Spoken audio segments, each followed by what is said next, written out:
Comme vous l'avez peut-être déjà constaté, cette 1.1 va arriver avec deux personnages, avec le personnage de Tang Tang et le personnage de Rossi. Et de ce que j'ai pu voir sur mes lives ou même sur plusieurs retours via d'autres vidéos, ces deux personnages feront plutôt pas mal skip. Tang Tang, notamment parce que le personnage va apporter un peu de support à Yvonne et Last Right, deux personnages qui possèdent déjà des teams assez puissantes pour one-shot des boss. Et Rossi, simplement parce que ce personnage va créer une nouvelle team, là où les ressources sont juste catastrophiques à obtenir. Alors, à la limite, en ce qui concerne Tang Tang, le personnage va apporter de la stabilité à Yvonne et encore plus de DPS. Donc, en soi, le personnage peut vraiment être utile. Et en plus de ça, c'est juste avoir un personnage que vous allez invoquer pour une team sur laquelle vous avez déjà assez investi. Cependant, pour Rossi, c'est un petit peu le sujet d'ombre. C'est-à-dire que Rossi, on ne sait pas du tout avec quel personnage on va la jouer demain. Alors même si on a notre petite idée, et effectivement elle sera potentiellement jouée avec des personnages physiques et des personnages fire, le problème étant tout simplement que personnellement, et je pense comme la plupart des joueurs, nous n'avons pas forcément monté de team physique. Alors oui, je sais très bien qu'en commentaire de cette vidéo, j'aurai des gens pour me dire que moi je l'ai fait, j'ai monté la team physique et donc je pourrais jouer aussi. Et en soi, vous avez tout à fait raison, certaines personnes l'ont fait et c'est très bien. Le problème étant, c'est que tout simplement, je pense que la plupart des joueurs, ici on devrait faire une moyenne, ont soit une team fire et ou une team glace.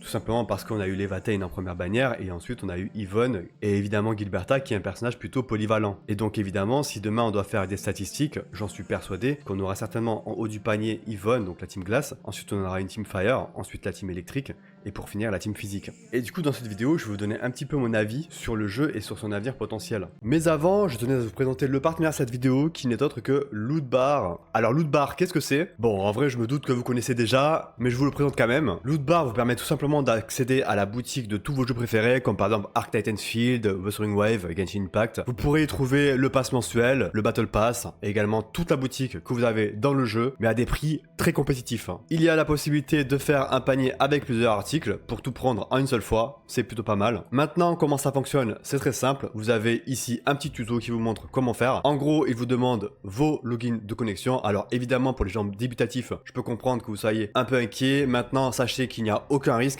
Et si jamais vous n'êtes pas serein à l'idée de laisser votre mot de passe sur un site, vous pouvez toujours changer de mot de passe à chaque utilisation. Mais dans tous les cas, sachez qu'il s'agit de sites qui sont en partenariat avec les jeux en question, donc il n'y a aucun risque. Si ça vous intéresse, je vous laisse les liens en description. Je tiens quand même à préciser qu'il s'agit là de dépenses non nécessaires et que donc je ne vous recommande en aucun cas à payer dans ce genre de jeu. Je m'adresse surtout à ceux qui comptaient déjà cash-play et surtout pour vous éviter de passer par la boutique officielle qui est quant à elle beaucoup plus chère. Arc Titanfield est potentiellement le jeu le plus abouti en termes d'optimisation. Enfin, quand je parle de jeu, je parle surtout du style de gacha, parce qu'on a beaucoup de jeux coréens qui lui ressemblent énormément. Et en soi, ce point est un point tout à fait positif sur le jeu. Je trouve que ce point est vraiment important, et je trouve que ça apporte beaucoup de choses au jeu qui est Arc Titanfield. Mais là où je suis un petit peu déçu, c'est que pendant ce live, nous avons eu en effet aucune information concernant l'optimisation. Donc du coup, ça veut tout simplement dire qu'à 1.1, nous aurons toujours les mêmes difficultés à augmenter ne serait-ce qu'un personnage et une arme. Et quand je parle d'augmenter un personnage ou une arme, je ne parle pas de stuff ou même d'essence. Parce que moi, personnellement, ça ne me dérange pas plus que ça de galérer sur un gear ou sur une essence. Ce que je vais faire, c'est que je vais juste attendre chaque bannière, et à chaque bannière, je vais me concentrer sur le personnage focus. Là où ça me dérange, c'est que pour monter un personnage du niveau 0 à 90, ou même pour monter une arme du niveau 0 à 90, ça va vous demander des ressources tellement abusives qu'il faudra à peu près 1 à 2 semaines de farm, ne serait-ce que pour monter un seul personnage 90. Je vais vous donner un exemple, mais par exemple, pour monter ne serait-ce qu'un personnage du niveau 80 à 90, il faudra 238 000 crédits. Et pour vous dire, 238 000 crédits, c'est équivaut à 7 runs d'instance de protocole. Pour vous la faire courte, c'est équivaut à 2 jours et demi de recharge. Et là, évidemment, je ne vous parle que de monter votre personnage du niveau 80 à 90. Donc je vous laisse imaginer si vous devez monter votre personnage du niveau 1 à 90 et votre arme du niveau 1 à 90. Pour faire simple, généralement, pour monter tout ça, ainsi que vos compétences, ça équivaut à peu près à 1,5 million de crédits. Et donc du coup, si vous devrez faire ça en instance de protocole, ça vous ferait 45 instances, donc 3600 de sanité. En soi, 16 jours de farm. Seulement en faisant des instances de protocole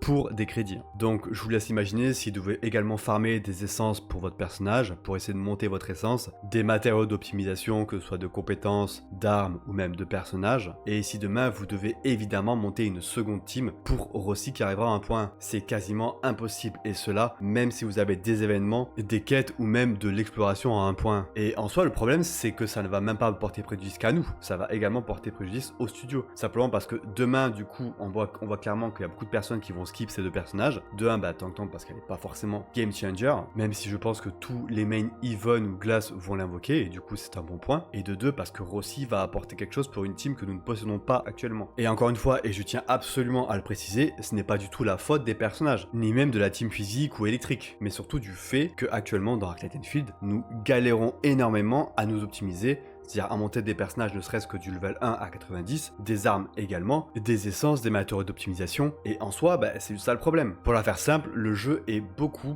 trop cher en sanité, et ça tout le monde l'a remarqué. Maintenant, à voir ce qu'ils vont faire à un point pour nous donner plus de ressources. Moi personnellement, j'aurais imaginé qu'ils nous donnent des crédits chaque semaine dans le magasin de redistribution, ce qui n'est pas le cas actuellement. Donc j'aimerais bien voir ça à l'avenir, mais surtout comment avec cette 1.1 ils vont nous donner assez de crédits, assez de composants pour nous permettre tout simplement de créer notre team physique ou même de créer notre team qui tournera autour de Rossi, parce qu'effectivement vu que Rossi va créer une sorte de nouvelle team, j'aimerais bien voir comment et à quel point le jeu sera généreux à ce niveau-là, sachant que du coup nous ne sommes plus du tout à 1.0 et donc nous n'aurons plus l'exploration que nous avons eu à 1.0, plus les quêtes, plus tout le reste pour avoir des crédits, pour avoir des euros beryl et tout le reste. Donc reste à voir comment le jeu va faire maintenant à 1.1. Donc c'est dès cette 1.1 que nous verrons vraiment la générosité du jeu en ce qui concerne les euros beryl, les crédits et tous les composants autour. On va voir leur rotation d'événements, comment ils vont se débrouiller, est-ce qu'ils vont faire souvent des événements ou pas, est-ce qu'on aura souvent des choses pour accumuler des crédits comme on l'a actuellement du coup avec la réduction de moitié